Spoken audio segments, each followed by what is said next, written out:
Hey guys, this is Gossip Girl PK and today's video is a tag video. Today's video is the perfect palette tag and I'm super excited to be filming this video because if you have been following me for any amount of time, you must already know that eyeshadow palettes are kind of my obsession. Eyeshadow is my favorite part of my makeup routine. I absolutely love eyeshadow palettes, and if anything were to ever happen to my makeup, which, hello, that's a scary thought, but if anything were to ever happen to my makeup, I think the first thing I would go out and pick up is an eyeshadow palette. So needless to say, I'm super excited to be filming this video. Now I am going to be answering all the typical questions of the perfect palette tag, the original tag, but I'll also throw in a couple of questions that I was personally intrigued to find out from other people.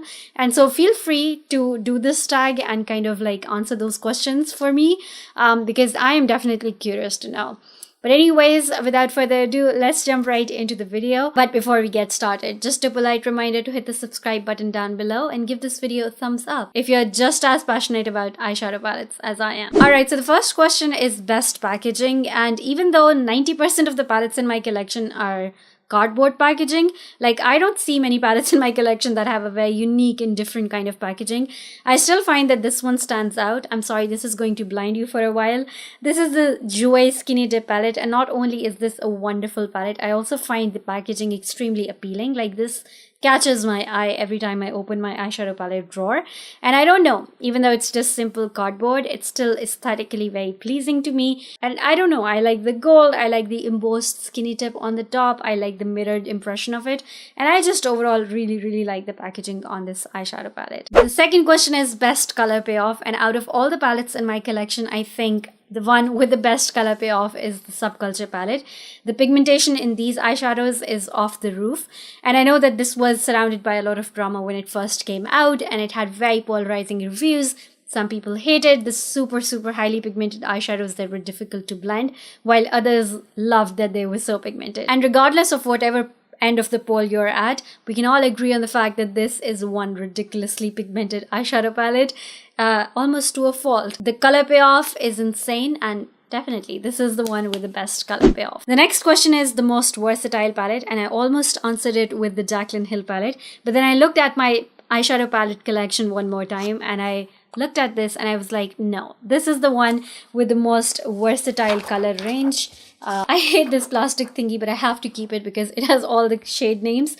But anyways, this is such a beautiful palette. I'm so glad that Morphe brought it back because I was not super into their earlier 35-pan eyeshadow palettes. The world was insane about them, and I did pick them up for a while and I got swallowed into the hype. But over time, I decluttered all of them. The Jaclyn Hill palette really impressed me, but the Dare to Create palette kind of even outdid the Jaclyn Hill palette in my personal opinion. It has 4 different color stories. So you've got your blues and purples right over here, then you've got your greens and olives there, you've got a brown and a copper kind of color story, and then you've got your pink and purples there. So there are just so many looks that you can accomplish with this eyeshadow palette, and even though the Jaclyn Hill palette is also super versatile, I just feel like if I had to count like the overall number of looks that I could do with each of these palettes, definitely the Dare to Create palette would win. Not to say that this is a complete palette or this is the perfect palette, because it definitely has some very crucial shades missing, especially a brow bone highlight, whether it's a matte one or a shimmery one, especially if you have a lighter skin tone. But regardless, it's a wonderful palette with so many color options to play with, and I definitely think that this is one of the most versatile palettes in my collection. The next question is best for travel, and if you asked me about 6 months ago, my answer would undoubtedly have been the Viseart Theory palettes. This one that I have is in the shade Cashmere, I think so. I'm not sure. Yeah, this is in Cashmere. What's great about these Theory palettes is that they're kind of like Z palettes, but even smaller. So you could easily pop these shades out and replace them with something else that you want to take with you, and kind of customize your own palette. But for me, this is just the one palette that I have. It's very basic, but it's excellent for travel. It has your classic matte shades and it has your classic shimmery shades, and you could just create just very nice basic looks with it and complete looks with this. But it's definitely limiting. So if I were to travel for more than a week, I would definitely think of taking another palette that had more options. Now that I have this palette in my collection, this is the Kathleenlights and Colourpop collaboration Dream St Palette. I definitely think that I would take this palette with me because this is also extremely small and sleek. This has so many more color options. Like this has 12 colors, twice as many colors as the Viseart eyeshadow palette, and so many more fun colors as well. So there's a lot more variety going on there. With the Viseart palette, I could only create like 3 looks, but with this, you could definitely create dozens of looks, and it's still very small. So for me, the travel palette has definitely changed. Now, if I had to travel for like a couple of weeks, I would be traveling with my Kathleen and Colourpop Dream St Palette. Next question is biggest regret, and I had to pull this out of my storage because I've already decluttered it out of my collection. This is the Wise 3 by Urban Decay, and this is one of the most impulsive purchases that I've ever made in my entire life, and I regret it. I bought it from Pakistan, and it was one of those palettes that was on display, so it didn't even look new when I bought it. And I bought it because I didn't have that many high-end palettes at the time, and the color story in this eyeshadow palette really called my name. And so I just bought it, but when I took it home and I started playing around with the colors, I found that they weren't as great. And especially after buying more high-end palettes and getting a taste of good quality high-end eyeshadows, I was never really drawn to this. I never really used it. And given that I bought it from Pakistan, I paid so much more money than what it was worth, given that this was not brand new. So I definitely regret buying this. I've already decluttered it, and if I could go back in time, I would definitely save the money and not buy it. Next question is best color names, and I don't really notice names all that much. Like, I don't pay attention to them, but I feel like the Chocolate Bar palette would be it for me when it comes to color names. Everything about the Chocolate Bar palette, the packaging is pretty nice.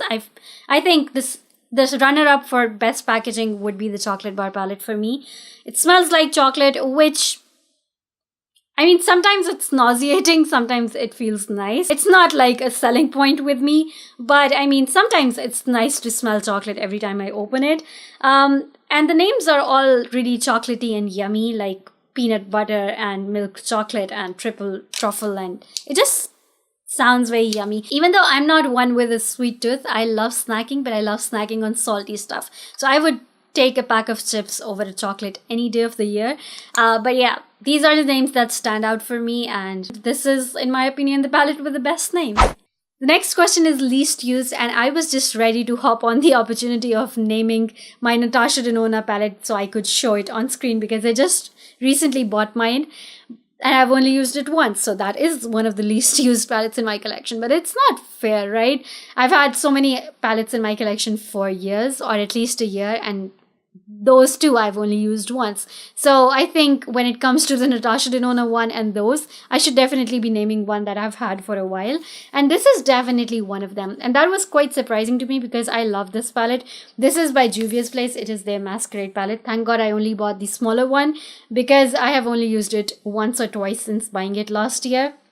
And there's nothing wrong with these eyeshadows. These are actually amazing. And today, as I was taking it out of my makeup collection, and as an answer to this question, I was like, maybe I should do a 1 month one shadow with this palette. Let me know in the comment section down below what you think about that. But these are wonderful eyeshadows, and this, again, for the size of it, is a pretty versatile eyeshadow palette. So you have got so many colorful options there, and you could get really creative with this eyeshadow palette. The quality on these eyeshadows is amazing.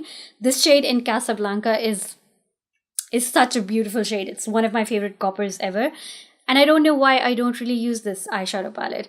So this is definitely one of my least used palettes in my collection. And realizing that definitely makes me motivated to use this more frequently. I would now make a conscious attempt at using this more frequently over the next few weeks. The next question was most used. And can you guess what my most used eyeshadow palette is? Can we all say it together?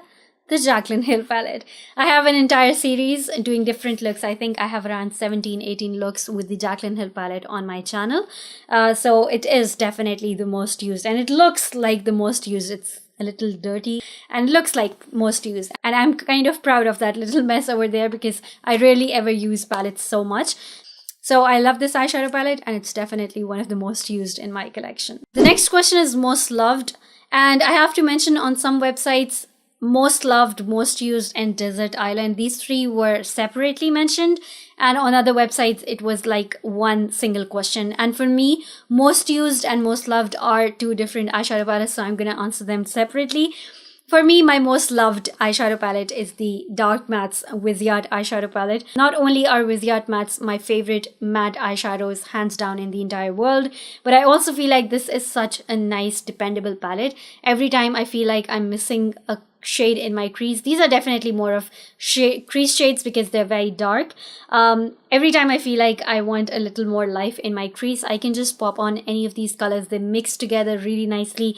I love mixing in these blues and purples to create really dark, deep plums and purples. And just overall, I just feel very strongly about this palette. This was the first luxury palette. This was my first Viseart eyeshadow palette that I bought. So as far as the eyeshadow palette that I love the most is concerned, this is definitely it for me.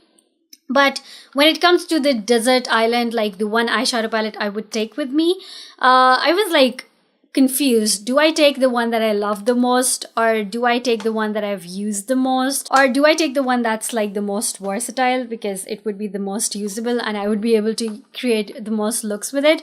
So I was kind of confused there, and thinking about it long and hard, I finally decided that I would probably take the Dare to Create eyeshadow palette with me, because that's definitely the one that would be the most usable on a desert island, even though if I'm on a deserted island, is creating a different eye look every day what I'm most concerned with.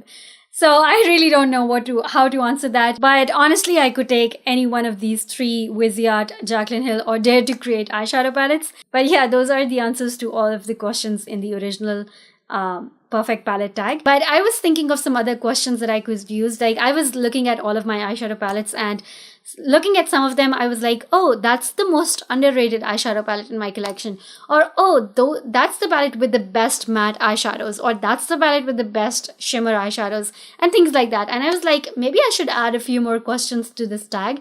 So I feel like we as a beauty community have all come to the unanimous conclusion that the trophy for the best matte eyeshadows go to Viseart eyeshadows. I mean, ask people who have tried the Viseart eyeshadows and I can bet you 9 out of 10 would tell you that Viseart makes the best matte eyeshadows. And as a community, we have come to the conclusion that Natasha Denona makes the best shimmer eyeshadows. So if you ask 10 people who have tried the Natasha Denona eyeshadows, I bet that at least 9 of them would tell you that the best shimmer eyeshadows are made by Natasha Denona. But they're both extremely expensive brands of eyeshadows. So I was thinking, could we get like runner-ups?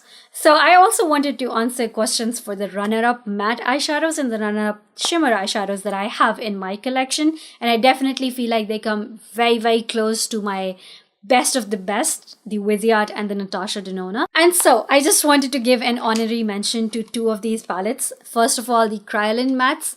These are some of the best mattes out there. They're not as expensive as the Viseart eyeshadow palettes, and you can buy them individually as well. And to me, they're almost as good as the Viseart ones. I mean, the Viseart ones are kind of like perfection, but these come very, very close for me. They're not as pigmented. Like, if you were to give a 9 out of 10 on pigmentation to the Viseart eyeshadows, these would probably get an 8, but they are extremely smooth. They blend like a dream. I have never had any issue with these eyeshadows. They're extremely soft, so they break easy. That is the one thing. Viseart eyeshadows are not this soft, but these are incredible, incredible matte eyeshadows. And if you didn't have the budget to buy the Viseart ones, I would totally recommend the Kryolan ones.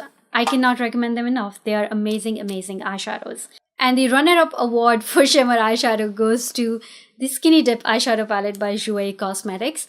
I could totally do a comparison, shade by shade comparison of some very similar shades from my new Natasha Denona palette. And these are very, very similar. I feel like even though a lot of people have talked about it, it is still a very underrated eyeshadow palette. Nobody really raves about it or talks about it the way they talk about the Natasha Denona eyeshadows. Even though I feel like they come very, very close. Their shimmer eyeshadows add such a nice impact on the eyes. They're extremely good for special occasions, and I am absolutely obsessed with this eyeshadow palette. So I definitely thought I should mention it now that we were talking about all the wonderful eyeshadow palettes in my collection.